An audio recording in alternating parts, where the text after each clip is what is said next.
তো হ্যালো বন্ধুরা, কেমন আছো তোমরা সবাই? তো আশা করি তোমরা সবাই ভালোই আছো। এই যে দেখতে পাচ্ছ, আমি এখন বেরিয়ে পড়লাম সেই হোটেলে যাওয়ার উদ্দেশ্যে। সেই হোটেলে মানে আমি কেন যাচ্ছি, তো তোমাদের পাশে মানে পার্ট টুটা শেয়ার করতে হবে। তো সেই জন্য আমি এসে গেছি। জানি আমার এইখানে আমাদের শুটিং হচ্ছে। এই যে তোমরা দেখতে পাচ্ছ, এটা মানে শুটিংয়ের পর্ব চলছে।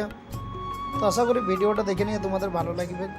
তো ততক্ষণ আশা করি আপনারা সবাই মানে সুস্থ থাকবেন বা ভালো থাকবেন। লাইক কমেন্ট শেয়ার সাবস্ক্রাইবার করবেন। আর হ্যাঁ, তোমরা মানে এই যে চ্যানেলটা সাবস্ক্রাইবার করতে ভুলে যাইছো, তো জলদি জলদি চ্যানেলটা সাবস্ক্রাইব করবে। এই যে দেখতে পাচ্ছ, এটা হচ্ছে আমাদের 5 স্টার হোটেলের মেন শেফ। এই যে শেফে আমাদের মানে নুডলসটা দিচ্ছে। তো এরকম আরও মানে ভিডিও পাওয়ার জন্য আমার চ্যানেলটি সাবস্ক্রাইব করে রাখুন। তো তখন আপনারা ভালো থাকবেন, সুস্থ থাকবেন। নমস্কার।